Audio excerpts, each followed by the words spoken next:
Hi, I'm Yasmeen, and I used to struggle with occasional feelings of anxiety and depression. When I first started my marketing career, it was in marketing communications.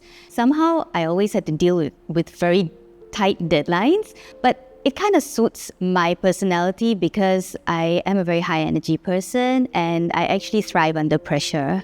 No one knew about the struggles that I was having because, first of all, especially when I was young, I couldn't articulate it. I didn't even know that I was being impacted, to be honest.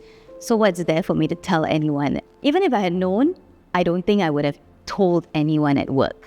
Yeah, because I just feel that at work, you have to be a certain way. You have to be like this. That's it.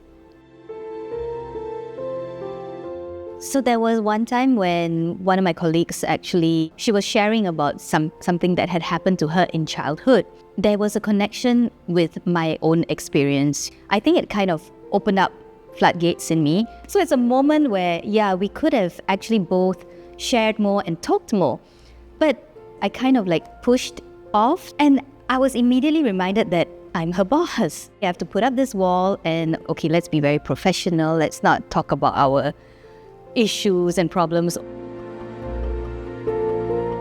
When we talk about stigma, there is not just what other people, how they stigmatize you, but it's also self-stigma. At work, I was doing really well. I was genuinely full of confidence with the work that I was doing. But perhaps as a young 24-year-old in a big role like that, perhaps I did not feel so comfortable that I could just openly share some of the things that were happening outside. I will just go off somewhere and cry like the world is ending, But I never knew why, because again, what I saw is I'm doing well at work. I have good friends. I get to travel whenever I want. Everything seems perfect. I will criticize myself and say, you shouldn't be crying. You shouldn't feel like that. What's your problem? The swallowing of my feelings and all that, it started in childhood. I grew up with a brother who was diagnosed with schizophrenia when he was around 14, 15, and I was only around 11.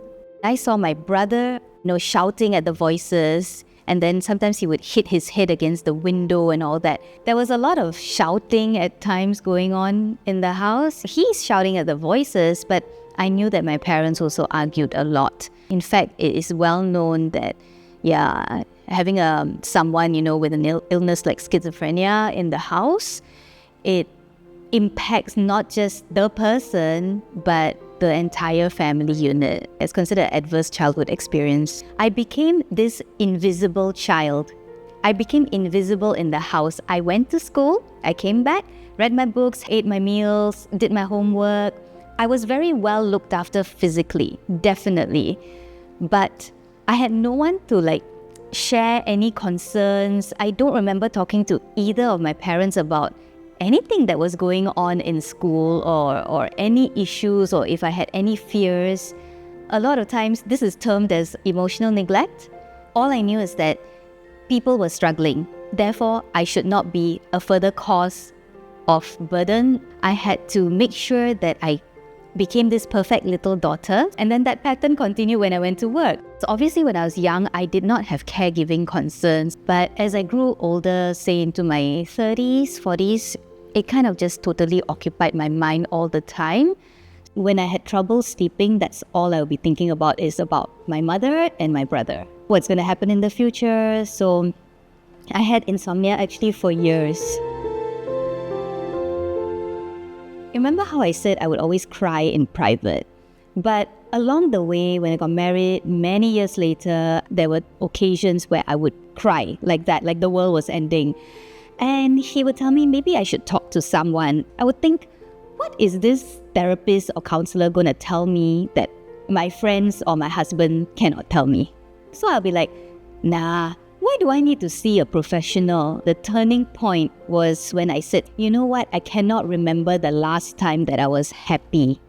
And I think that prompted him to say, I really think that you should speak to someone. I want you to grow old and happy, and I want to grow old and happy with you. And I was thinking, yeah, I must take control of this. You're right. I need to go for therapy.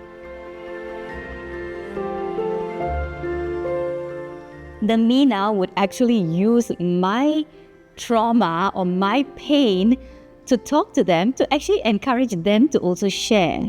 You never know who's having what problems. I find that when you share this, suddenly somebody else saying, my mom also has got this thing, for example, or also suffering from that. People start to open up. So as a very strong believer in keeping mental health as a value, I will encourage people for their own sake too, to start talking, and I'll do it by me talking first.